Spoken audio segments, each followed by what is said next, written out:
The High Commander's viewing chamber overlooked 3/4 of Krelix Prime's commercial district, a sprawling lattice of trade platforms where vessels from 200 species docked daily to exchange goods, labor contracts, and information. Orion stood before the panoramic window, his forearms clasped behind his carapace in a posture that denoted satisfaction among his kind. The evening light of Krelix Prime's twin suns reflected off his iridescent exoskeleton, casting fractured rainbows across the polished obsidian floor. "Show me the quarterly projections again," he commanded, his voice resonating in the multi-layered harmonics that made Krelix's speech sound like several conversations occurring simultaneously.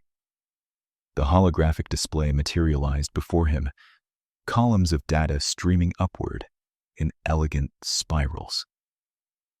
His secondary eyes tracked the profit margins while his primary pair remained fixed on the viewport. The numbers pleased him. Sector 7 acquisitions had exceeded expectations by 43%. The human settlements contributed significantly to this quarter's success, his financial advisor Kesix announced from behind him. The younger Krelix's carapace still bore the matte finish of someone who'd only recently achieved executive status. 7 colony worlds, total population extraction of approximately 30,000 individuals. Current market value after processing and contract assignment stands at— "I don't require the specific figures," Orion interrupted, though his mandibles clicked in satisfaction. "What matters is the margin. What matters is that we identified an opportunity and exploited it efficiently." He turned from the window, his tertiary arms gesturing toward the data with practiced precision. The human colonies had been laughably easy to acquire. Their defensive capabilities consisted of outdated missile platforms and a handful of patrol craft that couldn't even generate proper deflector shields. When his scout fleets had first reported the settlements, Orion had personally reviewed the reconnaissance data 3 times, certain there must be some hidden military infrastructure his sensors had missed. There wasn't. "The Board of Prophets has formally commended your initiative," Kesix continued, his voice carrying that eager tone that young executives adopted when seeking favor. "They're particularly impressed with the minimal resource expenditure. Using standard orbital bombardment rather than ground operations saved us nearly 60 million credits in deployment costs." Orion's mandibles spread in what other species had learned to recognize as the Krelix equivalent of a smile. The decision to burn the colonies from orbit had been purely economic. Ground invasions required troops, equipment, medical supplies for potential casualties. Bombardment required only energy expenditure and a few hours of ship time. The human populations had been extracted from the rubble afterward, processed through standard acquisition protocols, and distributed to various corporate mining operations that had been desperate for labor. "Have the humans responded yet?" Orion asked, though he already knew the answer. His intelligence division would have alerted him immediately if anything significant had occurred. "Nothing substantial. Some scattered communications traffic from their homeworld, increased diplomatic chatter.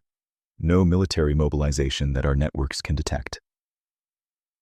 Kesix paused, his posture shifting to something more hesitant. "Though there is one matter requiring your attention. Earth has requested a formal audience." "Earth?" Orion's secondary eyes focused on his advisor, while his primary pair continued scanning the quarterly data. "Their homeworld? How provincial. Most species conduct diplomacy through their colonial representatives. They claim to speak for all human interests. The request was filed through standard diplomatic channels, marked as urgent." Orion considered this for approximately 3 seconds before dismissing it. "Grant them an audience. Schedule it during next week's commercial reviews. Let them wait in the gallery with the other minor trade delegations." He turned back to the window, watching a massive cargo hauler dock at Platform 7 Gamma. "And Kesix, ensure the human work crews are visible in the processing center feeds. I want their diplomats to understand the reality of their situation."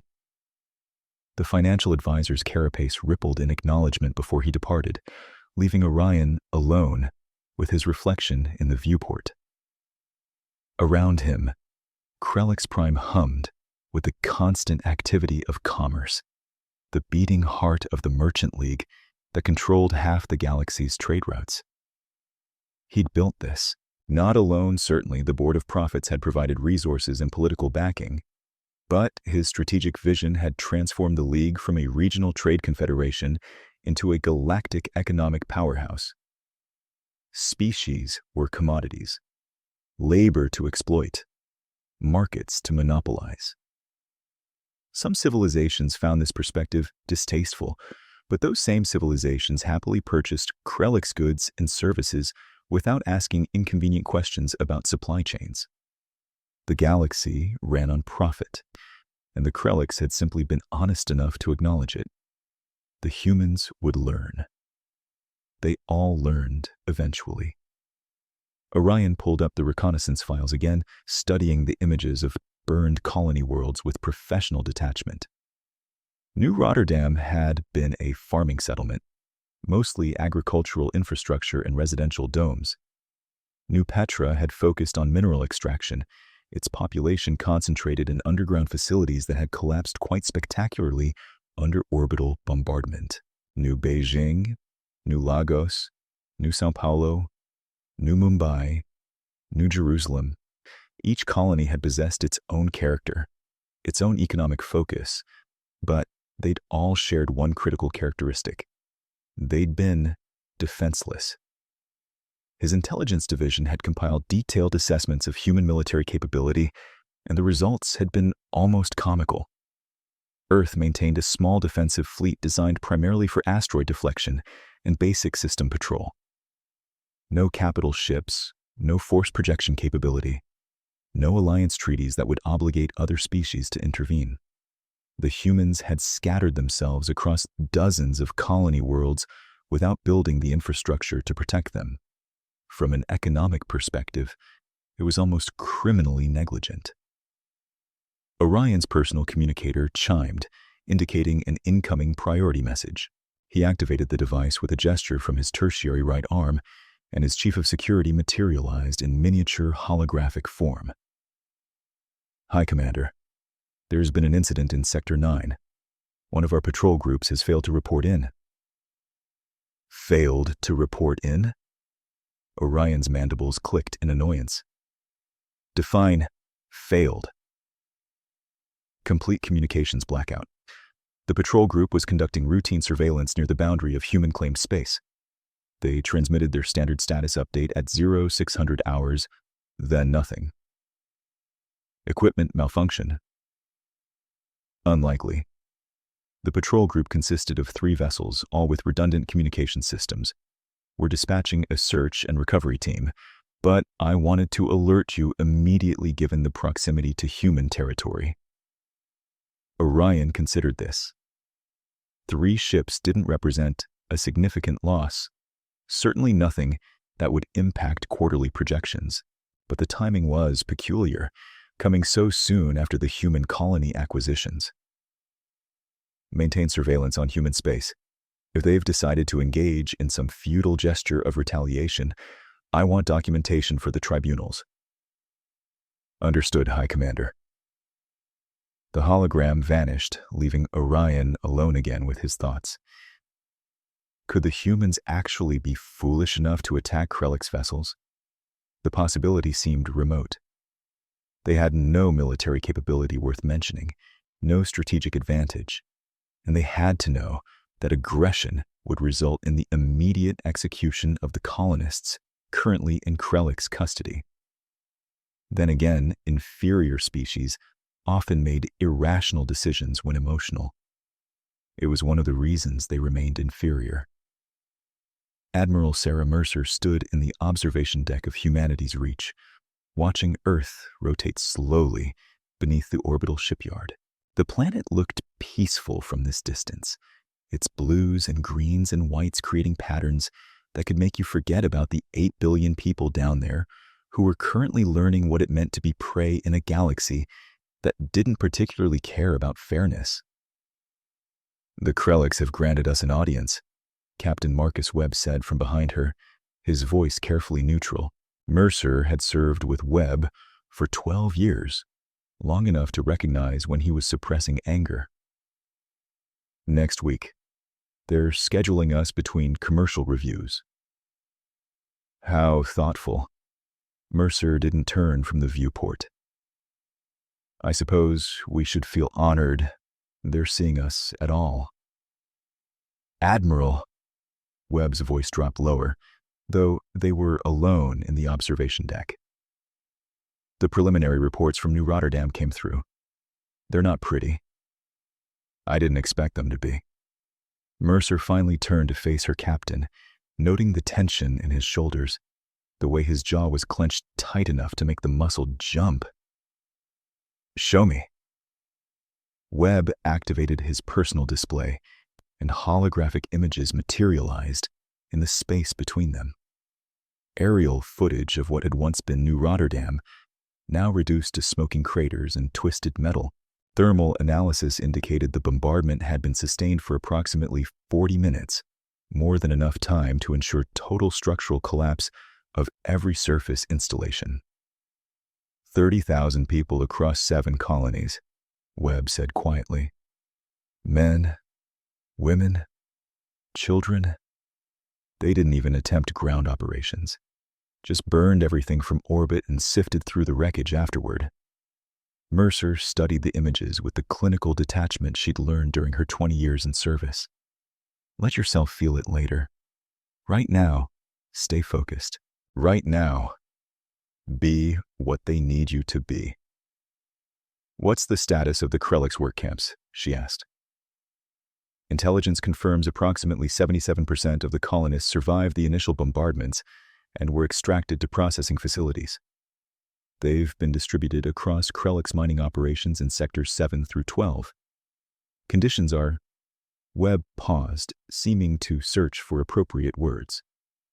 They're being treated as property, Admiral.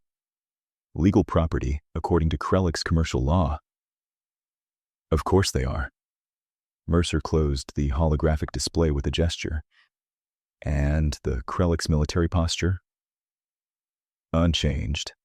They've increased patrol frequency near the boundary zones, but their fleet disposition suggests they're not expecting serious resistance.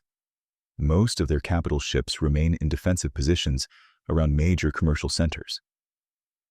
They think we're not a threat. Can you blame them? Webb's voice carried frustrated honesty. On paper, we're not. Earth's defensive fleet consists of 47 vessels, none larger than a heavy cruiser. We have no shield technology, no force projection capability, no alliances that would support us in an offensive war. The Krelliks Merchant League controls hundreds of systems and can field thousands of ships. Mercer smiled, though there wasn't much humor in it. On paper. Webb's expression shifted, recognition dawning. The Scorpio Initiative?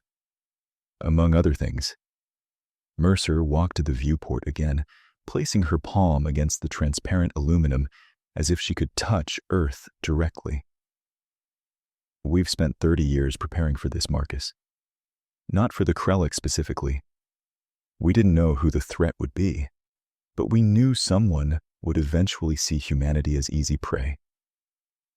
The Council doesn't know about half of what we've built, Webb said slowly. The civilian government thinks our entire military capability is concentrated in this shipyard. The civilian government knows exactly what they need to know. Some of the Council members know more. A very few know everything. Mercer turned back to face her captain. The question is whether we're ready to show the galaxy what humanity can actually do when we stop pretending to be helpless.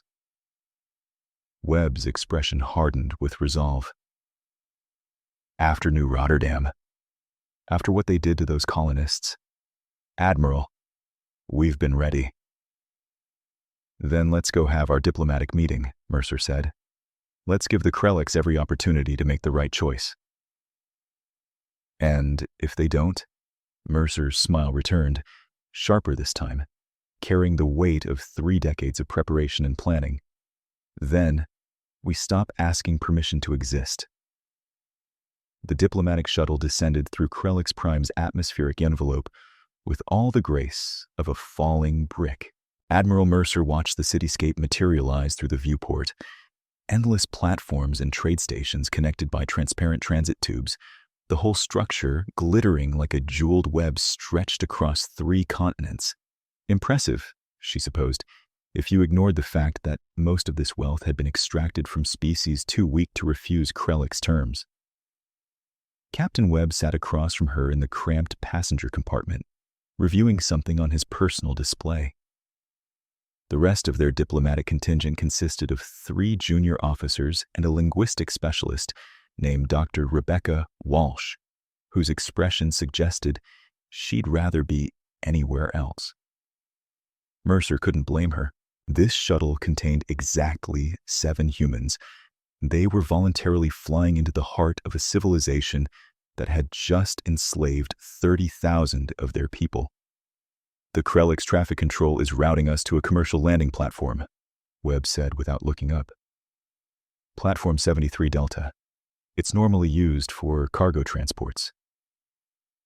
Of course it is. Mercer kept her voice level. Let them have their little insults. Let them feel superior, right up until the moment they weren't anymore. The shuttle settled onto the designated platform with a slight shudder, magnetic clamps engaging automatically. Through the viewport, Mercer could see a small delegation of Krelix waiting near the airlock. 3 of them, their iridescent carapaces catching the light of the twin suns. Only 3. They'd sent hundreds to greet the Vacrian trade mission last month, according to intelligence reports. The message was clear. Humanity didn't warrant significant attention. Remember the protocol, Mercer said as they unsealed the airlock. We're here to deliver a formal diplomatic communication. Nothing more, nothing less. No matter what they say, no matter what they show us, we maintain composure. Webb's jaw tightened. Understood, Admiral. The Krelix atmosphere hit them like a wall of humidity and unfamiliar chemical scents. Mercer's implanted translator kicked in immediately, processing the multi-layered harmonics of Krelix speech into something her brain could interpret. The lead Krelix, smaller than the others, carapace still showing that matte finish that indicated youth, stepped forward with what the briefing materials had described as a gesture of minimal respect. I am Kesix, financial advisor to High Commander Orion. You are the human diplomatic contingent? The Krelix's voice carried undertones that Mercer's translator flagged as condescension, mixed with mild curiosity, like someone examining an interesting but ultimately insignificant insect. Admiral Sarah Mercer, representing Earth and all human colonial interests. We appreciate the High Commander's willingness to see us. The High Commander maintains an open-door policy for all species engaged in League commerce. Kesix gestured with 2 of his forearms toward a transit tube entrance. If you'll follow me, he's prepared to receive you in the executive gallery. They moved through the transit system, acceleration pressing Mercer gently into her seat as the transparent tube launched them across the city at speeds that would have terrified most civilians. Around them, Krelix Prime's commerce flowed without pause. Cargo vessels docking and departing, digital advertisements flickering across building surfaces in dozens of languages, whole sections of the city reconfiguring themselves to accommodate different atmospheric requirements for different species. Dr. Walsh leaned closer to Mercer, speaking in a whisper that probably carried further in this enclosed space than she intended. Admiral, they're showing us the processing center. Mercer followed Walsh's gaze. Through the transit tube's transparent walls, she could see a massive industrial facility, its interior visible through strategically placed observation windows. And there, unmistakable even at this distance, were humans, hundreds of them, maybe thousands, wearing the gray uniforms that marked them as indentured labor under Krellick's commercial law. They moved in organized lines between workstations, supervised by Krellick's overseers with electronic compliance devices. The Sector 7 acquisitions have proven remarkably productive, Keswick said, making no effort to hide his satisfaction. Your species adapts well to structured labor environments. The Board of Profits has already authorized expansion of similar acquisition programs in adjacent sectors. Mercer forced herself to watch the processing center until the transit tube carried them past. Forced herself to memorize the faces she could see, the way they moved with the careful precision of people who'd learned what happened when they stepped out of line. Forced herself to remember why she was here, what had to happen next. We have some concerns about those acquisition programs, she said, keeping her voice diplomatically neutral. That's part of why we requested this audience. Concerns? Keswick's translator tagged the word with harmonics indicating puzzlement. The acquisitions were conducted in accordance with all relevant commercial statutes. The territories in question had been properly surveyed and assessed.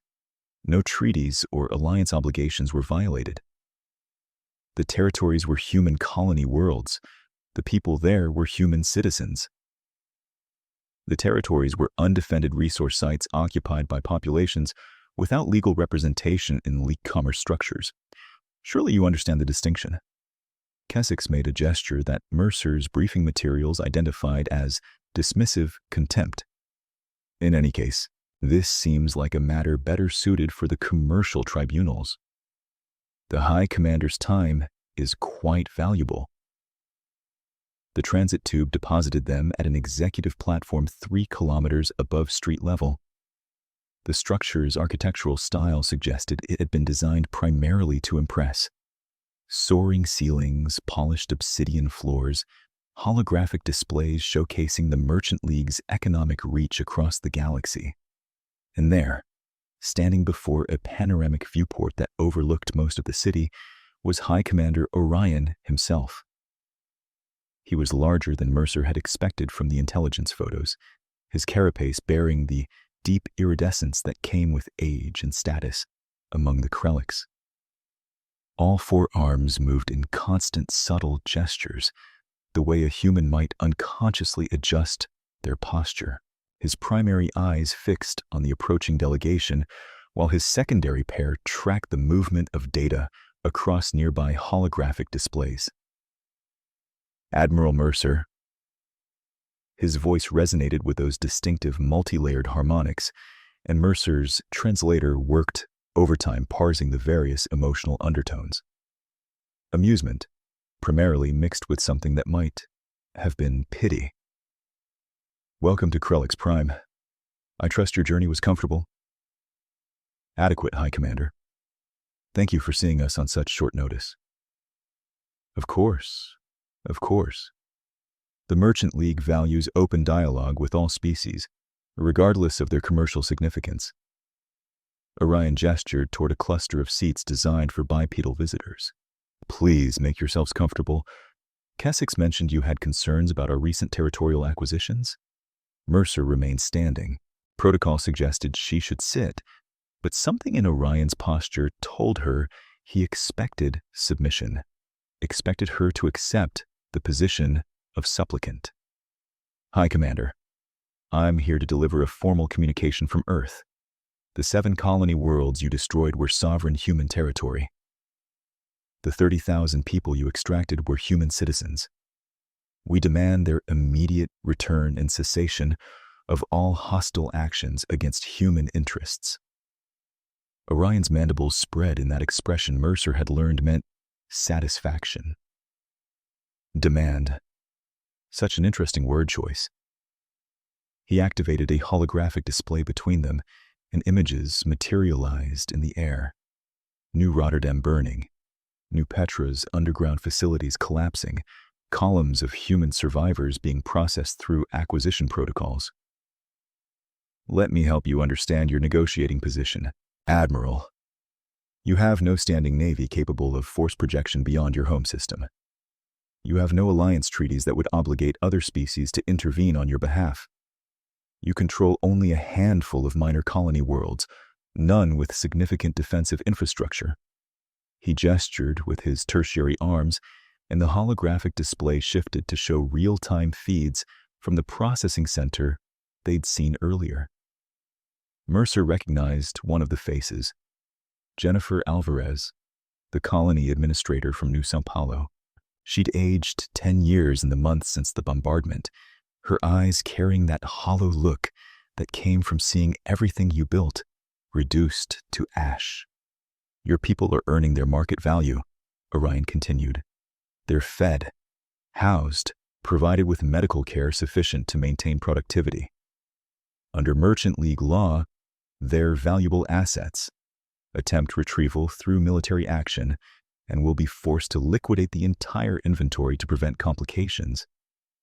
His mandibles clicked in what might have been amusement. Surely you understand this is a business decision, not a personal one.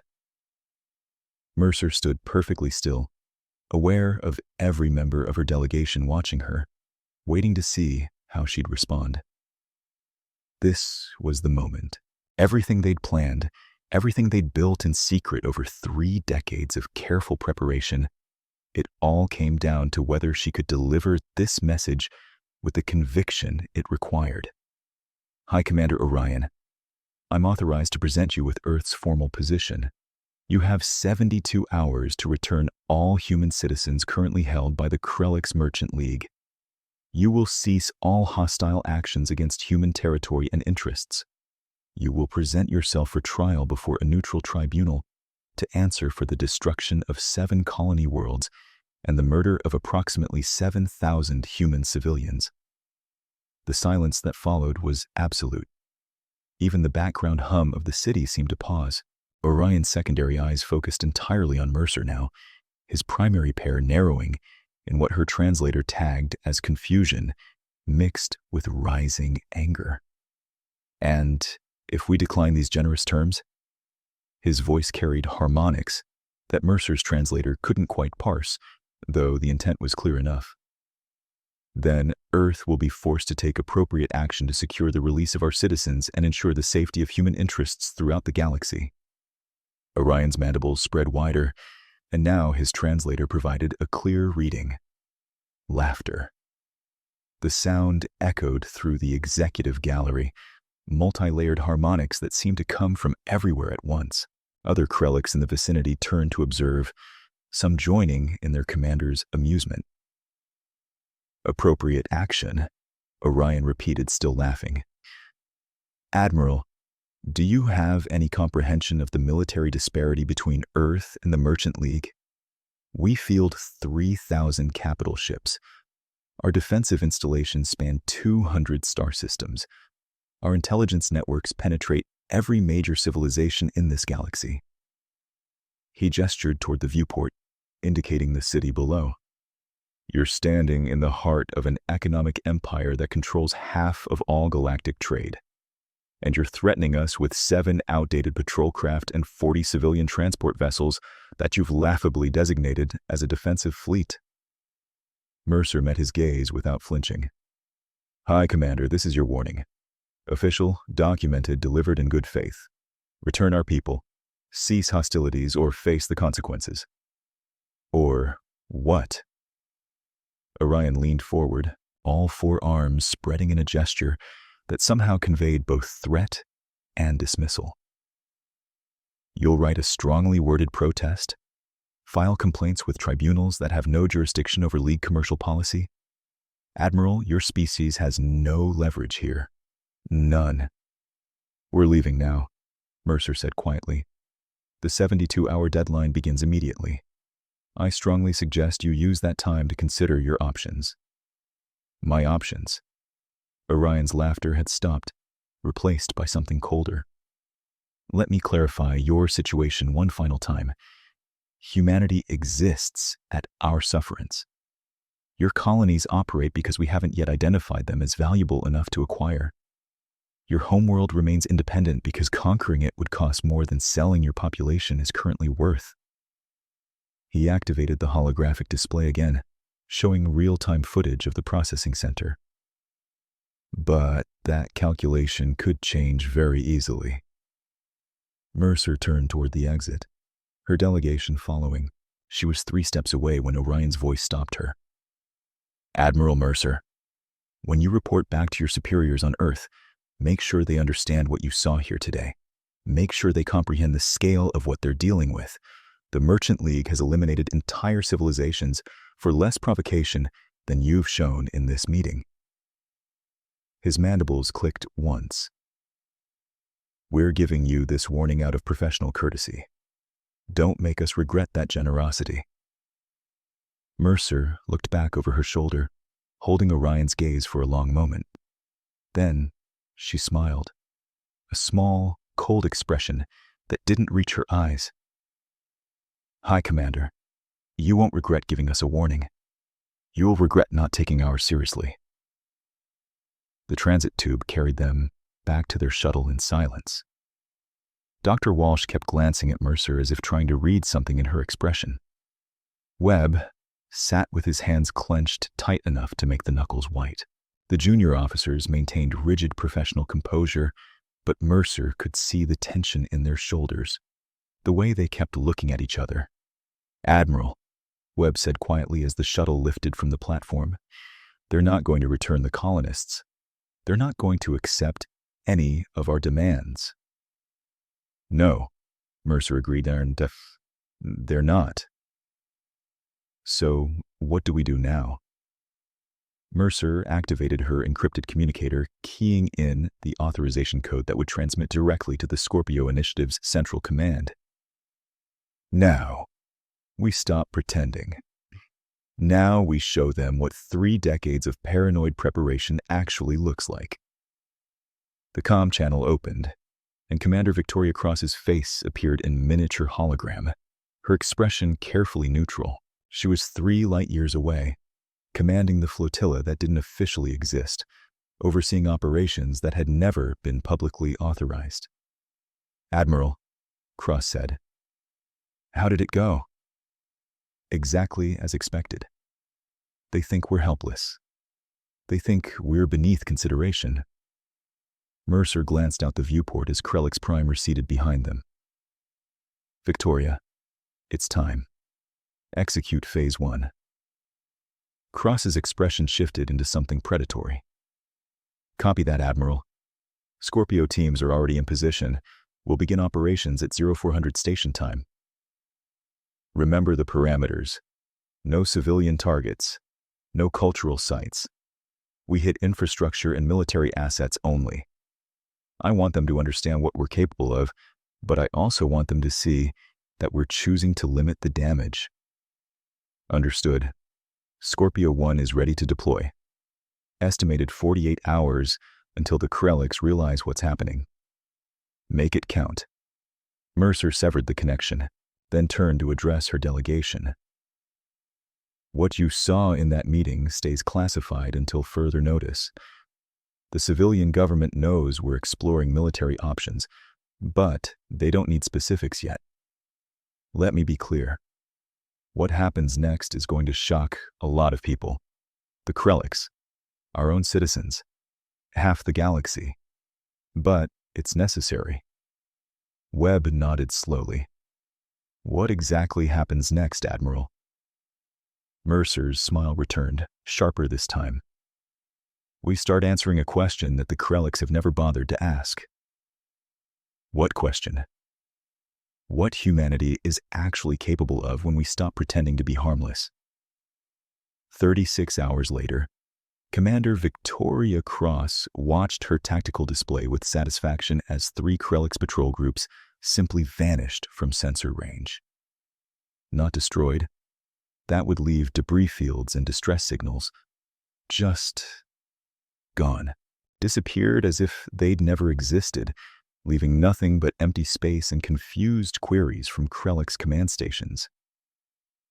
Scorpio 3 confirms target acquisition, her communications officer reported. All personnel extracted. ships being relocated to designated coordinates. Scorpio 5 reports successful network infiltration, another officer added. They've accessed the patrol scheduling database. We now have complete visibility on Krellick's fleet movements in Sectors 7 through 12. Cross studied the holographic display showing the operational theater. Dozens of Krellick's vessels moving in their standard patrol patterns, completely unaware that humanity had been inside their networks for months, completely unaware that every communication they sent, every order they transmitted, was being intercepted and analyzed by intelligence teams that had learned patience from decades of preparation. Status on the mining facilities? Cross asked. Reconnaissance complete. We've identified holding areas for approximately 25,000 colonists across 8 primary installations. Security is lighter than expected. The Krellicks aren't anticipating rescue attempts. They will be soon. Cross activated her command channel. All teams, this is Scorpio Actual. Phase 1 is proceeding according to schedule. Begin Phase 2 preparations. Remember, precision over speed. We extract our people first, demonstrate capability second, and we do it all without giving them time to execute their hostages. The acknowledgements came back in sequence, each Scorpio team commander confirming their readiness. Cross had handpicked these teams personally, veterans who'd trained for this exact scenario, who understood that they were about to undertake operations that would either save humanity's colonial population or get them all killed. Her tactical officer cleared his throat. Commander, we're receiving priority traffic from Krellick Central Command. They're demanding explanation for the missing patrol groups. Let them demand. They'll figure it out eventually. Cross pulled up the next phase of the operational plan, studying the timing carefully. Everything had to happen simultaneously. Extraction operations, infrastructure strikes, information warfare deployments. Give the Krellicks time to coordinate a response, and this whole operation could collapse into disaster. But if they could maintain the element of surprise, if they could keep the Krellicks off balance long enough to complete the primary objectives. All teams, execute Phase 2 in 30 minutes. Let's bring our people home. The mining facility designated Target Alpha 7 sat in geosynchronous orbit, above the Krellick's colony world of Veskar III, its massive processing arrays reflecting the pale blue light of the system's primary star. Inside the facility's command center, Facility Overseer Kessex reviewed the latest production reports with satisfaction that bordered on smugness. The human workers had proven surprisingly adaptable to their new circumstances, their productivity levels exceeding initial projections by nearly 15%. He was updating the quarterly efficiency metrics when every screen in the command center simultaneously went dark. What is this? Kessex's voice carried the multi-layered harmonics of genuine confusion rather than anger, and technical failures were virtually unknown in Krellick's facilities. Their systems were triple redundant, maintained by automated protocols that caught problems before they manifested. The chief technician's mandibles clicked in agitation as he worked his console. I don't understand, Overseer. The power systems are functioning normally, but all data networks are reporting complete isolation from the central processing core. Restore it immediately. I'm trying, but... The technician stopped mid-sentence as his screen flickered back to life. But instead of the standard Krellick's operating interface, a simple message appeared in clear human script. Stand away from your stations. Do not attempt to restore communications. This facility is now under human control. Kessex felt his breathing spiracles constrict. Impossible. There are no human ships in this sector. Our defense platforms would have detected any approach. The lights in the command center dimmed, then brightened, then dimmed again in a pattern that was clearly deliberate. 3 short pulses, 3 long, 3 short. Even Kessex, who had paid minimal attention to human cultural data, recognized it as one of their ancient distress signals. The irony was not lost on him. Then the blast doors to the command center exploded inward with precisely calibrated charges that sent shrapnel in carefully controlled directions, away from the Krelix personnel toward the bulkheads and equipment. Through the smoke came figures in black combat armor, moving with efficiency that spoke of countless hours of training and preparation. "On the floor, all of you," the lead human commanded, his weapon trained on Keswick's with unwavering steadiness. "Hands visible, no sudden movements." Keswick's complied, his mind racing through impossibilities. How had they penetrated Krelix space? How had they reached the facility without triggering alarms? And most disturbing of all, how had they seized control of systems that should have been completely isolated from external access? The human team leader touched his helmet, clearly receiving communication. "Copy that, Scorpio Actual. Target Alpha 7 is secure.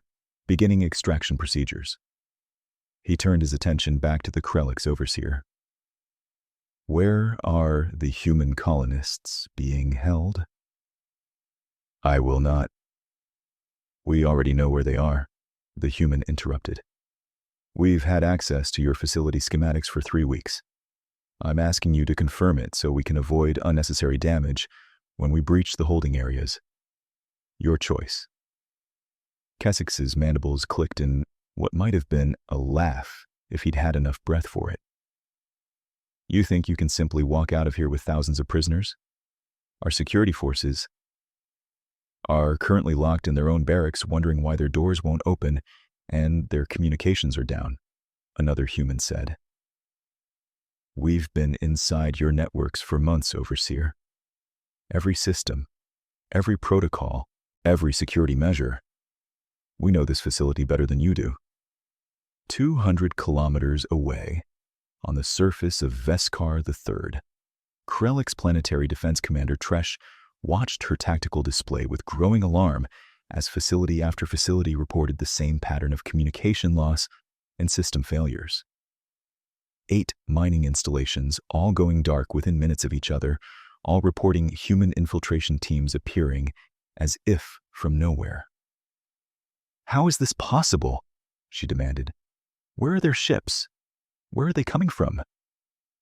Her intelligence officers' breathing spiracles were flaring with agitation. "Unknown, Commander. Our defense grid shows no unauthorized vessels in system. No FTL signatures, no drive emissions, nothing that would indicate a fleet presence." "Then how are they getting troops onto our facilities?" "I don't know, Commander. It's as if they're simply materializing."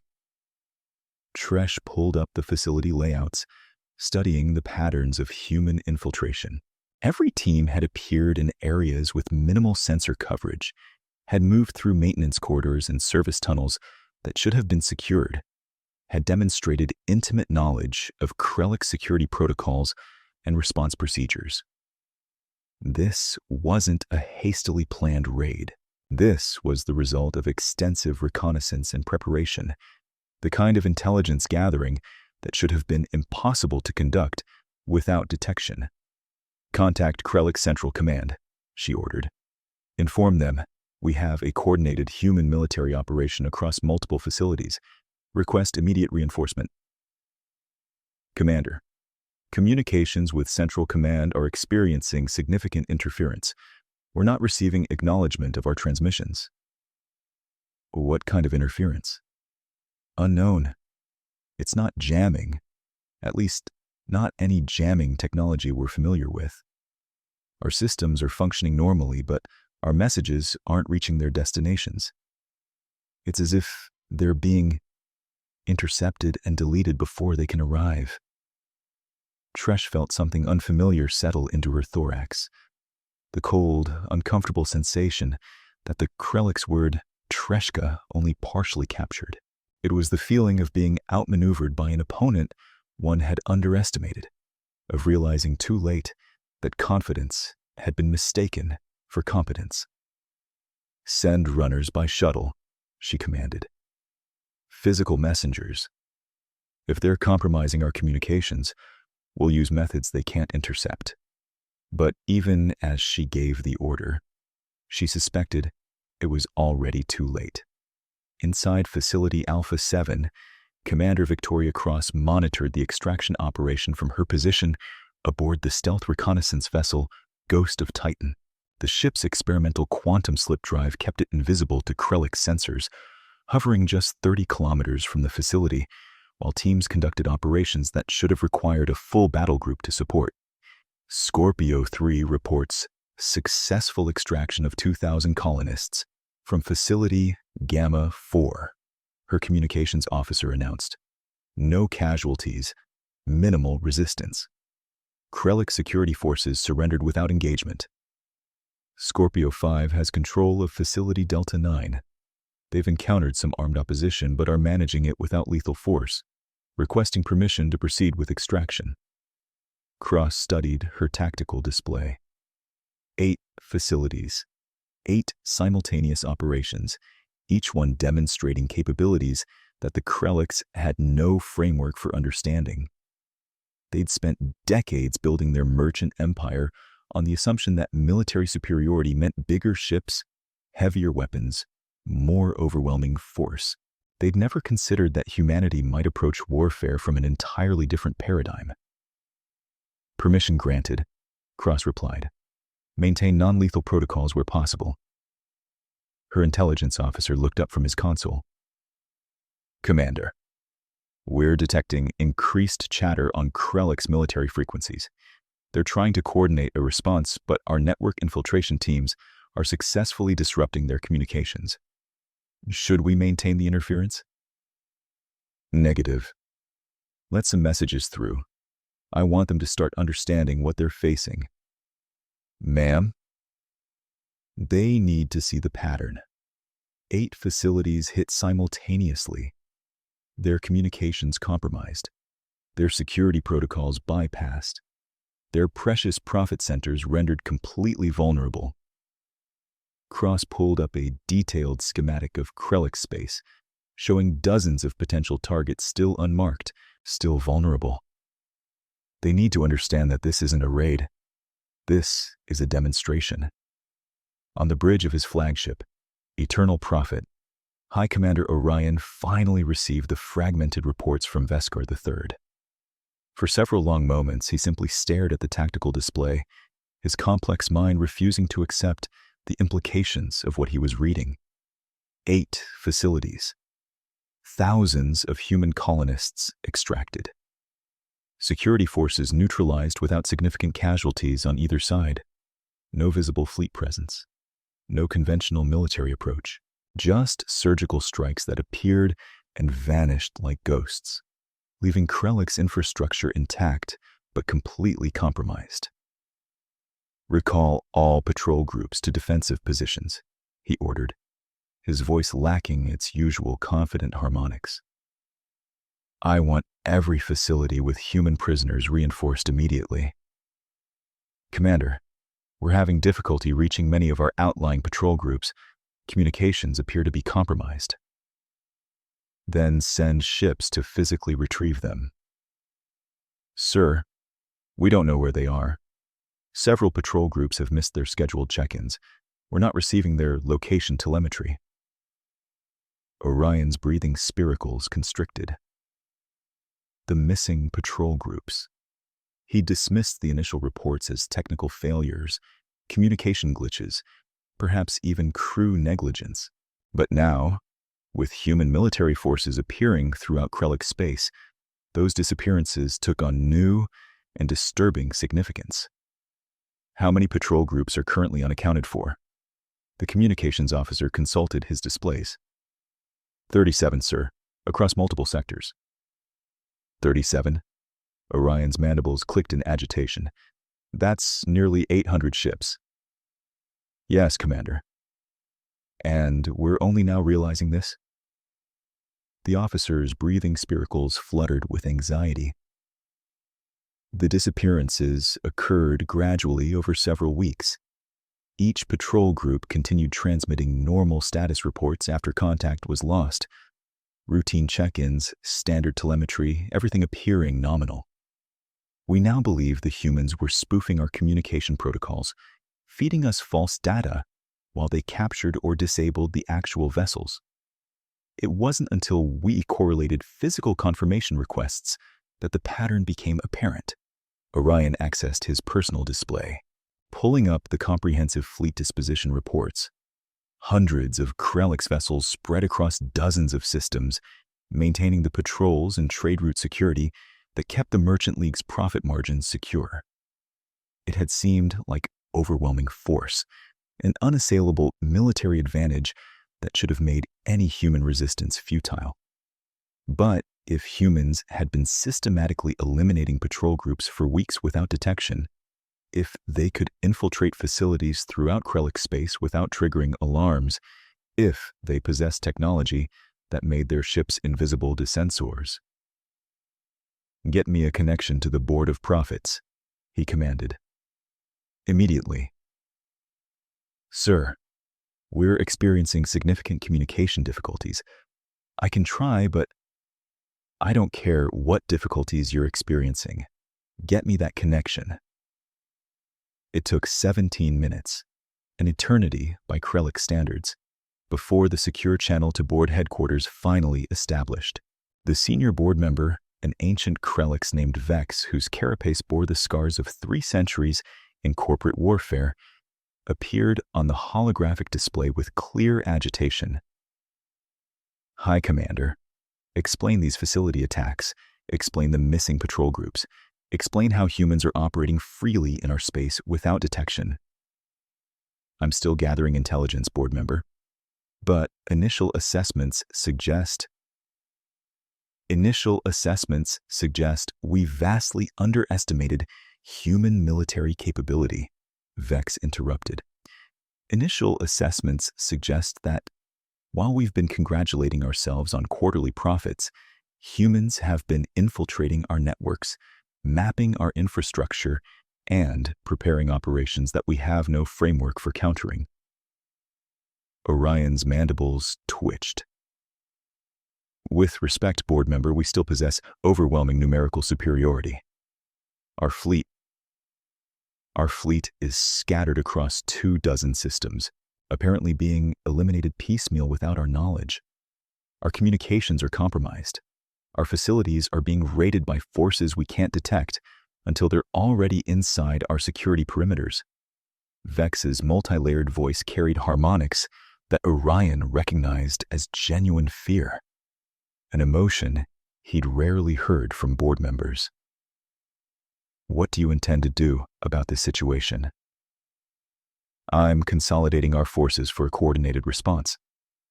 Once we understand the full scope of human capabilities—" "You should have understood their capabilities before authorizing the colony annexations," Vex said. "The board approved your operation based on intelligence assessments that now appear to have been catastrophically inadequate. Fix this, High Commander, or the board will find someone who can."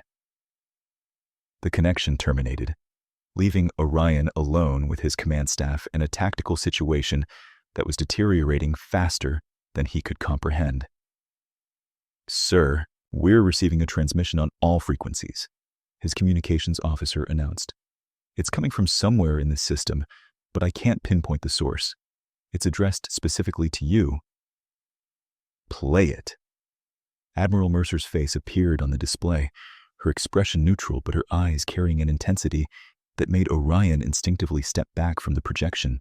Behind her, he could see what appeared to be a ship's bridge, though the design was unlike any human vessel in Krellix intelligence databases.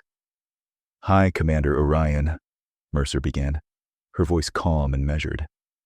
"By now, you're aware that we've liberated approximately 15,000 colonists from your mining facilities. You're also aware that we've done so with minimal casualties on both sides, despite having the capability to level those facilities entirely. I want you to understand what that means." She paused, leaning forward slightly. "It means we can reach any target in your space, extract any objective, compromise any system, while adhering to principles you've abandoned. We don't target civilians. We don't sell children into slavery. Orion felt his breathing spiracles flutter. What do you want? I want you to understand that this isn't the extent of our capability. What you've seen today is a demonstration, a message. We can do this to every facility you operate, every station you control, every planet you claim. We can make your entire infrastructure irrelevant without firing a single shot at civilian targets. You're threatening the Merchant League? I'm explaining reality, Mercer replied. You took our colonies because you thought we were weak. You sold our people because you thought we were helpless. You laughed at our warnings because you thought you understood the limits of our capability. Her expression hardened. You were wrong on all counts, and now you have a choice. What choice? Return every remaining colonist unharmed. Cease all hostilities. Submit to terms we'll dictate. Do this within 48 hours and we'll limit the damage to what we've already inflicted. Mercer's eyes seemed to bore through the display. Or refuse. And we'll show you what humans are actually capable of when we stop being polite about it. The transmission ended, leaving Orion staring at a blank display while his command staff waited for orders he didn't know how to give. Across Krellick space, in hundreds of facilities and stations and vessels, similar realizations were beginning to dawn. The humans weren't simply conducting raids, they were systematically dismantling the assumption of Krellick superiority, proving with surgical precision that every system could be compromised, every defense could be bypassed, every comfortable certainty could be shattered. And they were doing it while demonstrating a level of restraint that somehow made the threat even more terrifying. Because if they could inflict this much damage while adhering to principles about civilian protection and proportionate response, what could they do if those principles were abandoned? Commander Victoria Cross watched her extraction teams complete their operations with quiet satisfaction. 16,000 colonists recovered. 0 civilian casualties inflicted. Krellick's military infrastructure compromised but not destroyed. Message delivered with crystal clarity. All teams prepare for Phase 3, she ordered. Let's show them what asymmetric warfare actually means. The silence in High Commander Orion's command center stretched into its 3rd minute as he stared at the tactical display, watching the small dots representing human forces multiply across Krellick space. Not warships. His sensors were clear on that. Converted colony vessels, cargo haulers, ships that should have been defenseless prey, now moving with coordinated precision through systems that had been secure for 3 centuries. Status report, he said finally, his multi-layered voice carrying harmonics of frustration he couldn't quite suppress. 23 more facilities reporting communications disruption, sir, his tactical officer replied. Another 6 fuel depots have gone dark completely. We're detecting quantum slip signatures throughout sectors 7 through 14, but we can't track their origin points. Every time we move forces to intercept, the humans are already gone. Orion's mandibles clicked together in agitation. 48 hours. Mercer had given him 48 hours and 36 had already elapsed. The board had been remarkably unhelpful, each member more concerned with protecting their own corporate assets than coordinating a unified response. The Merchant League that had dominated galactic trade for generations was fracturing before his compound eyes, and he couldn't seem to stop it. Sir, we're receiving multiple distress calls from Krellick's Prime itself, communications announced. Reports of civilian unrest. Apparently someone's been broadcasting the colonist testimony feeds directly into public networks. The population is demanding answers about the annexation operations. Impossible, Orion said. Our security protocols are apparently meaningless against human cyber warfare capabilities, his intelligence officer interrupted. Sir, They've had access to our systems for months, maybe longer. Every communication we've sent, every strategic decision we've made, they've been watching all of it. The tactical display suddenly flickered, and Admiral Mercer's face reappeared across every screen in the command center. Behind her, Orion could now see a full bridge crew, humans moving with practiced efficiency at their stations.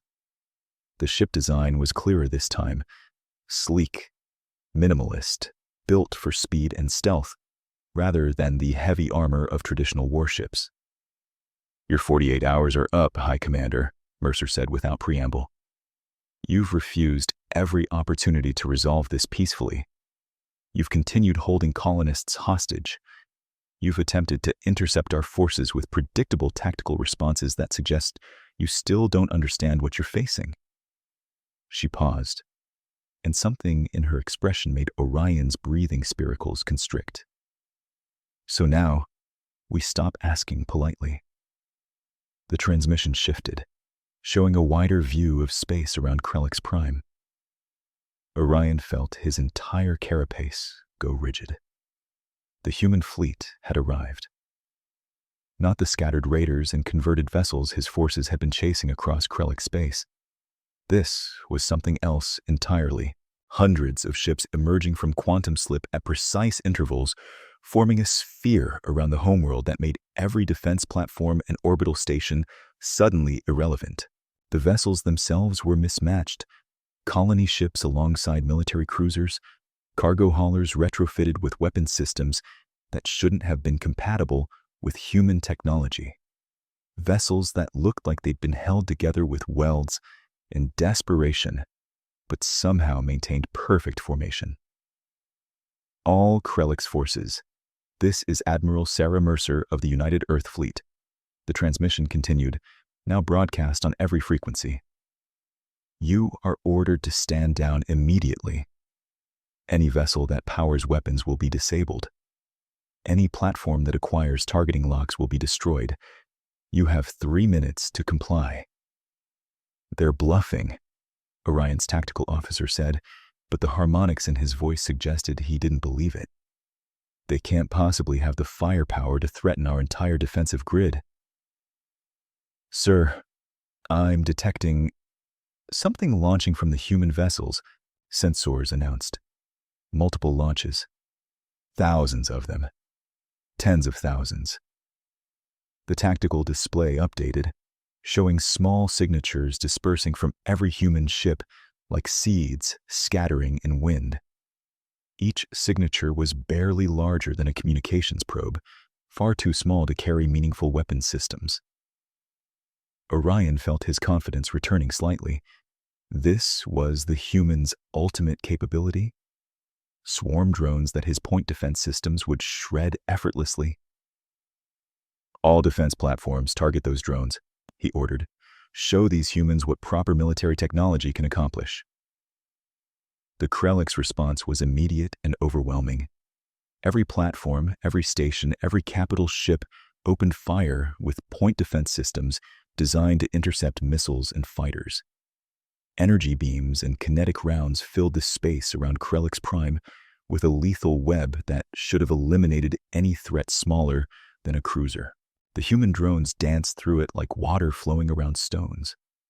Orion watched in disbelief as his tactical display showed the small signatures accelerating, zigzagging, moving with reaction times that suggested artificial intelligence far beyond anything in Krelix databases. His defense systems were hitting maybe 1 drone in 50, and for every one destroyed, 3 more slipped through the gaps. "They're not targeting our ships," sensors reported with obvious confusion. "They're heading for power relays, life support junctions, command modules. Sir, they're attacking infrastructure." The first drone reached a defense platform and attached itself to an external conduit. 3 seconds later, the platform's power grid failed, its weapons going dark, its artificial gravity fluctuating wildly enough that Orion could see crew members being thrown around inside through the external cameras. Another dozen drones reached a communications hub and systematically began disabling transmission arrays with surgical precision. "They're not trying to destroy us," his intelligence officer said, realization dawning in his multi-layered voice. "They're trying to disable us, to take our infrastructure intact while rendering it useless." More drones reached more targets. Capital ships found their weapon systems failing as drones severed power connections between reactors and firing mechanisms. Stations lost atmosphere in isolated sections as drones punctured specific seals while leaving the primary hull intact. Command bridges across the defensive grid went dark as communications and control systems were systematically compromised, and through it all, not a single Krellick's life was taken. Violent, yes. Destructive, absolutely. But every drone seemed programmed to disable rather than kill, to neutralize rather than annihilate. "Sir, we're receiving automated distress signals from Admiral Kesvik's flagship," communications reported. "Their command deck has been breached by drones. Life support is stable, but all weapon and propulsion systems are offline. They're requesting immediate evacuation authorization." "Denied," Orion snapped. "Tell Kesvik to—" The command center lurched. Orion grabbed a support strut as artificial gravity fluctuated wildly, and emergency lighting flickered on as the main power grid failed. Through the viewport, he could see small shapes moving with insect-like precision across his flagship's hull, each one finding a critical system and rendering it useless. "Sir, we're being boarded," Tactical announced unnecessarily as alarms began wailing throughout the ship. "Multiple breach points. Human Marines are inside our security perimeter." "How?" "We're in the center of our defensive formation, surrounded by—" "Our defensive formation is completely disabled, sir," his tactical officer interrupted. 97% of our orbital assets are offline.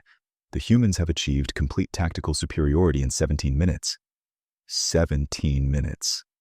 3 centuries of Krellick's military dominance undone in less time than it took to complete a standard shift briefing.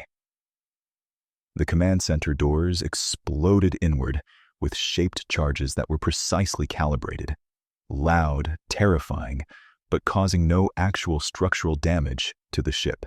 Human Marines poured through the breach, weapons raised, moving with the practiced efficiency of soldiers who'd done this 1,000 times before.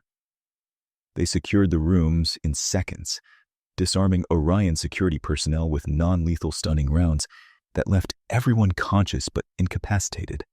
Admiral Mercer entered last, her uniform showing signs of wear, but her bearing suggesting absolute confidence in her situation.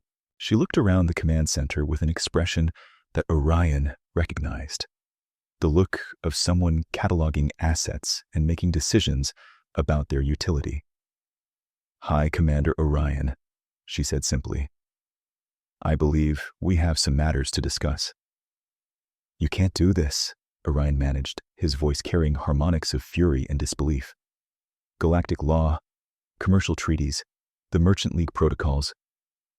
"You burned colonies," Mercer interrupted, her tone remaining level but her eyes carrying an intensity that made Orion take an involuntary step backward. "You sold children as salvaged assets. You laughed at diplomatic warnings. You think laws protect you now? You think the same legal frameworks you violated protect you from consequences?" "We followed proper annexation procedures," Orion insisted. "The colonies were in disputed territory. The populations were offered corporate contracts." "They were offered slavery or death," Mercer said. "And when they chose neither, you chose for them. You made that decision. You authorized those operations. You personally signed the orders that killed 7,000 colonists and condemned another 23,000 to mining camps where the average survival rate was 18 months. She gestured to one of her Marines, who produced a datapad and handed it to her. Mercer tapped a few commands, and the command center's displays somehow still under human control despite every system supposedly being offline, lit up with images that made Orion's breathing spiracles constrict. Colony worlds burning from orbit. Children being loaded into transport vessels like cargo. Krellick's corporate memos discussing human colonists in terms of quarterly profit margins and labor efficiency metrics. His own image, recorded during board meetings, calmly explaining the economic benefits of forced relocation policies.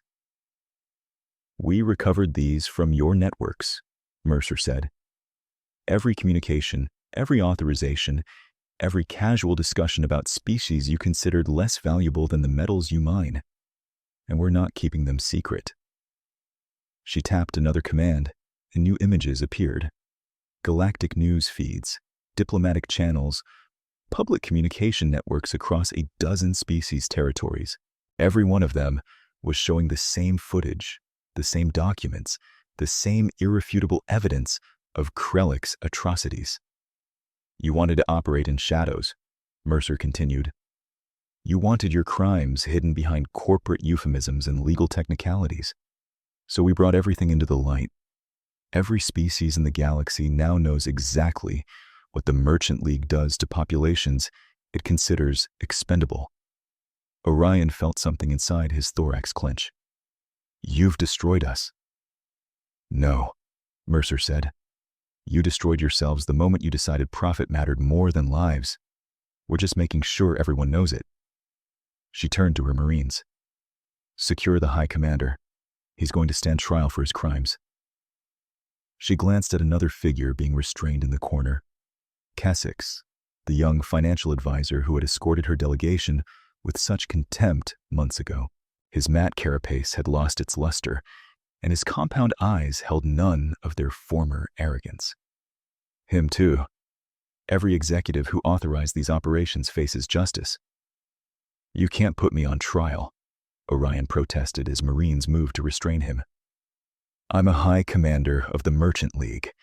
I have diplomatic immunity." "You had diplomatic immunity," Mercer corrected. "The Merchant League formally dissolved 17 minutes ago, when the Board of Profits voted to abandon their corporate charter rather than face collective responsibility for your actions. They're hoping that if they disband quickly enough, they can avoid prosecution by claiming they were simply following legal precedent." She smiled without humor. "They're wrong about that. We'll find them. We'll find every board member, every executive who authorized these operations, every corporate officer who profited from slavery, and they'll all face justice." Orion was dragged from the command center, his protests echoing through corridors now under human control. Mercer watched him go with an expression that mixed satisfaction with something darker, the knowledge that victory, no matter how complete, couldn't undo what had already been done. "Admiral, we're receiving surrender signals from all remaining Krellick's vessels," her communications officer reported. "The defense grid is completely disabled. Krellick's Prime is secured." "Casualties?" Mercer asked. "On our side, 42 injured, 3 requiring intensive care, 4 confirmed fatalities, 2 during the initial facility breaches, 2 more in the drone deployment phase." The officer paused. "Krellick's military casualties are estimated at 300 wounded, mostly from secondary effects during infrastructure failures. 11 confirmed kills, all in situations where our personnel faced lethal force." Mercer nodded slowly, a weight settling onto her shoulders. They'd won. Completely, decisively, overwhelmingly, and they'd done it while adhering to principles that the Krellicks had abandoned. Protection of civilian lives, proportionate response, rules of engagement that recognized enemy combatants as people rather than obstacles. "All ships maintain defensive positions but stand down from active combat status," she ordered. "Medical teams are authorized to assist with Krellick's wounded. Any civilian infrastructure that we damage during the operation gets priority for repair. and I want every remaining colonist location verified and extraction teams ready to move within the hour." "Yes, ma'am," her executive officer replied. "Admiral, the Galactic Commerce Council is requesting immediate communication. Apparently, they're very concerned about the power vacuum we just created." "I imagine they are," Mercer said. "Tell them we'll discuss terms after we've recovered all our people and ensured that no Krellix facility is holding anyone against their will. Our diplomatic priorities are clear. Colonists first, galactic politics second." She walked to the viewport, looking out at Krellix Prime below. A beautiful world, actually, with blue-green oceans and vast urban centers that had been built over centuries of commercial success. A civilization that had achieved so much, only to destroy its own legitimacy through casual cruelty. "Admiral, Commander Cross is requesting video conference," communications announced. Mercer accepted, and Victoria's face appeared on a smaller display. Behind her, Mercer could see the interior of a Krellix mining facility, now empty except for human personnel conducting facility sweeps. "Final count is confirmed," Cross reported. 23,417 colonists recovered from Krellix facilities, all alive, all receiving medical attention. Some will need extensive rehabilitation, but we got them all. Her expression softened slightly. "We actually got them all, Admiral." "Good work, Commander," Mercer said and meant it. "Status on Krellix civilian population?" "Confused, mostly. Scared. They've been watching the broadcast we released, and they're having some pretty serious reckonings with what their government was doing in their name. Local authorities are requesting humanitarian assistance. Apparently, our drone strikes disrupted water treatment and power distribution in several major urban centers." "Send aid immediately," Mercer ordered. "Medical supplies, emergency power generators, food distribution. We're not here to punish civilians for their leadership's decisions." Cross nodded. "Some of my team were questioning that earlier. After what the Krellix did to our colonies, showing mercy to their population feels wrong to some of them." "Which is exactly why we're doing it," Mercer replied. "Because this is how we win the peace, by being the civilization we want the galaxy to become." "I know," Cross said. "Doesn't make it emotionally satisfying, though." "War rarely is," Mercer agreed. "But this is how we win the peace. This is how we show the galaxy that Earth doesn't seek dominance or revenge. We seek justice, and we're willing to extend mercy to those who surrender." Over the next 6 hours, the full scope of human victory became clear. Every Krellix military vessel in the home system had been disabled or surrendered. The defense grid was under human control. High Commander Orion and 87% of the Board of Prophets were in custody, with human forces actively searching for the remaining members who'd attempted to flee. But more importantly, every colonist location had been verified, every prison camp liberated, every forced labor facility shut down. The human cost had been far lower than any projections. Brilliant planning, an overwhelming technological advantage had meant that most Krellix forces surrendered once they understood their situation was hopeless. 3 days after the battle for Krellix Prime, Mercer stood in what had been the Board of Prophets' primary conference chamber. The space was opulent, in a way that made her uncomfortable. Precious metals and rare materials from a dozen worlds, decorative art that represented the wealth of generations, all of it purchased with profits from exploitation. High Commander Orion knelt before her, his carapace dulled with exhaustion, his compound eyes reflecting lights that seemed to hold less luster than they had during their first communication. Around him, Krellix civilians watched via broadcast, and representatives from 37 other species observed through diplomatic channels. "High Commander Orion," Mercer said formally, her voice being translated into a dozen languages simultaneously. You stand accused of authorizing the destruction of 7 human colony worlds, the murder of 7,000 civilian colonists, and the enslavement of 23,000 more. You stand accused of conducting military operations against a civilian population without declaration of war or diplomatic warning. You stand accused of crimes against sapient beings that violate every principle of galactic law and common decency. Orion's mandibles twitched, but he remained silent. The Galactic Commerce Council has agreed to convene a special tribunal to address these charges, Mercer continued.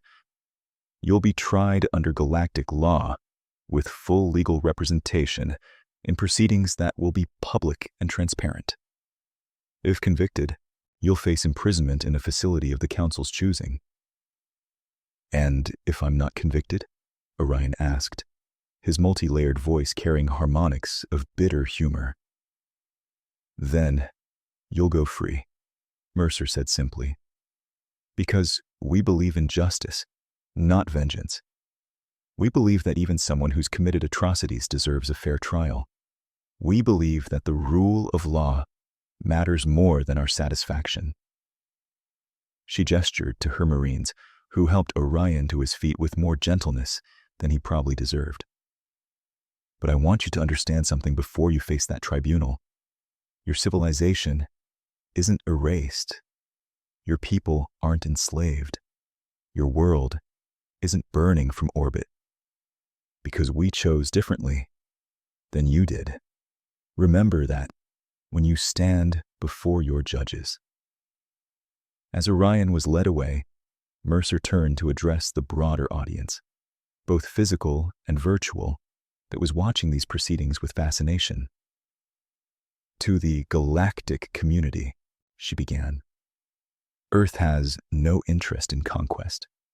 We have no desire to replace the Merchant League with our own hegemony.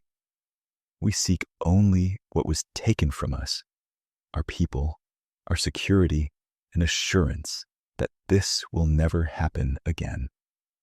She pulled up a holographic display showing proposed treaty terms that her diplomatic corps had been working on with council representatives for the past 72 hours. We propose the following. First, all remaining Krellix assets seized during this conflict will be liquidated to fund reparations for affected colonists and rehabilitation programs for liberated populations. Second, the Merchant League's former territories will be placed under temporary council administration until new governance structures can be established. Third, Earth will assume responsibility for maintaining security in sectors formerly controlled by Krellix forces, with oversight from independent galactic observers. She paused, letting the terms sink in. And fourth, we propose a new galactic compact regarding the treatment of developing civilizations. No species may be annexed, enslaved, or eliminated simply because they lack equivalent military technology. Economic exploitation of vulnerable populations will be recognized as a crime against sapient beings, subject to intervention by the Council. A Galactic Commerce Council representative, a tall crystalline being named Executor Vess, spoke from their remote location. These are significant changes to established galactic order, Admiral Mercer. Many species have built their economies on practices that your proposal would criminalize. Then, many species need to change their practices, Mercer replied without hesitation. We just demonstrated what happens when you treat other civilizations as resources to be exploited. We proved that technological disadvantage doesn't mean helplessness.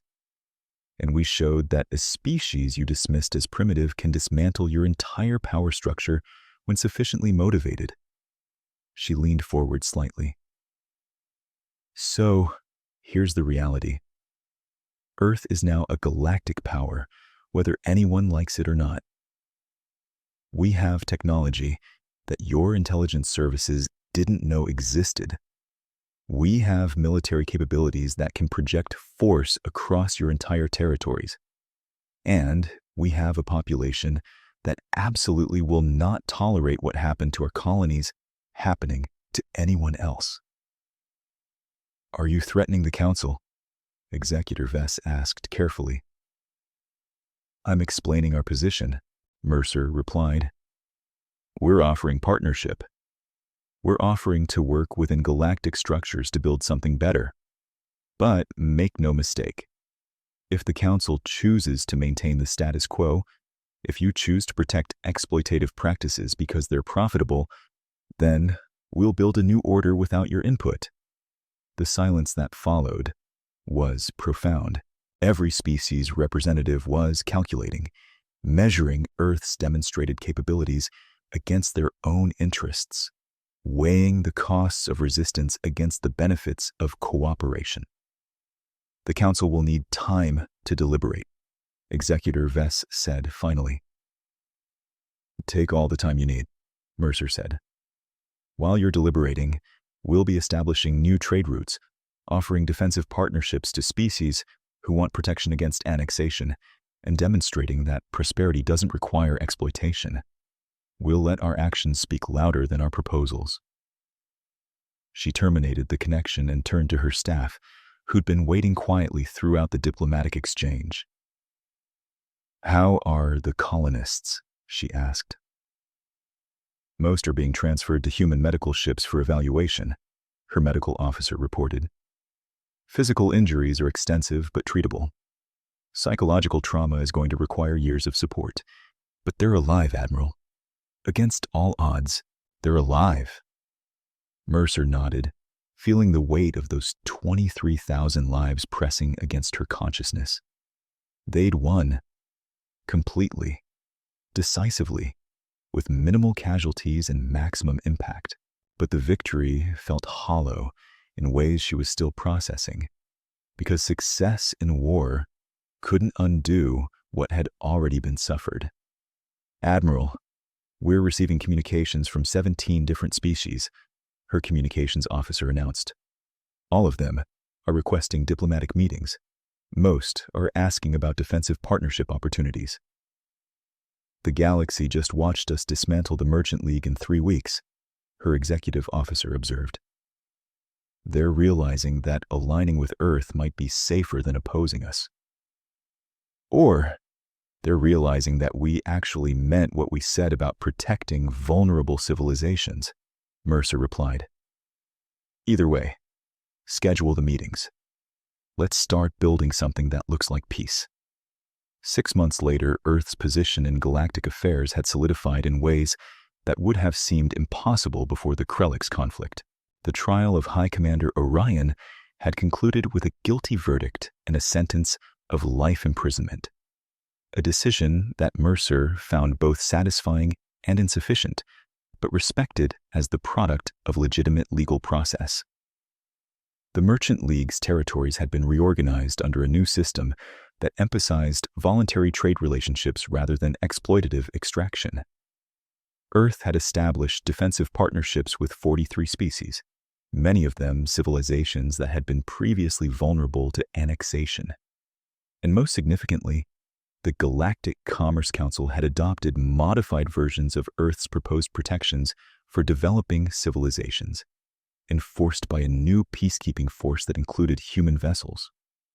Mercer stood on the observation deck of the rebuilt colony on New Petra, watching as formerly enslaved colonists worked alongside newly arrived settlers to construct homes and infrastructure for a second chance at their dream. The Krellix-inflicted damage was still visible in places: scorched earth from orbital bombardment, structural remnants of the work camps, but new growth was emerging around the scars. You did it, Commander Cross said, joining her at the viewport. Changed the galaxy, rescued our people, established new galactic order. Pretty good 6 months. We did it, Mercer corrected. Every person involved in these operations, every colonist who survived long enough for us to rescue them, every diplomat who turned our military victory into lasting change. This was never about one person. Still, Cross said, not bad for a species that was supposedly too primitive to matter. Mercer smiled slightly. They mistook our restraint for weakness. They assumed that because we chose diplomacy first, we were incapable of anything else. That was their fundamental error. Below them, children played in a newly constructed park. Kids who'd spent months or years in labor camps, now laughing and running with the unself-conscious joy that should never have been stolen from them. Mercer watched them and felt something tight in her chest finally loosen. We could have killed every Krelix on their homeworld, Cross observed quietly. We had that capability. We did, Mercer agreed, and we chose not to, because the point was justice, not revenge. Some of the colonists don't agree with that choice, Cross said. Some think we should have made the Krelix suffer the way they suffered. I know, Mercer replied, and I understand that feeling.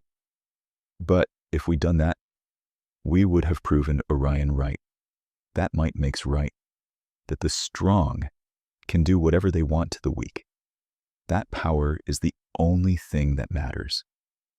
Instead, we proved that there are principles worth maintaining even when they're difficult, even when they're painful.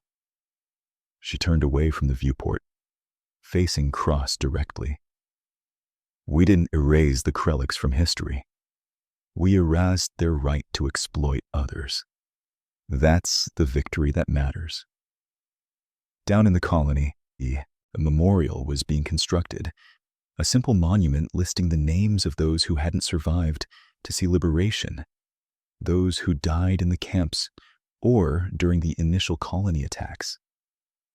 7,000 names, each one representing a life that couldn't be recovered, a future that had been stolen.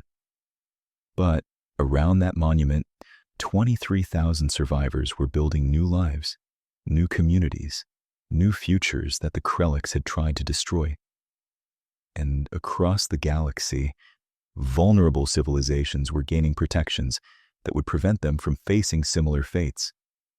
Earth hadn't just won a war. They'd changed the rules. And in the end, that was the only victory that mattered.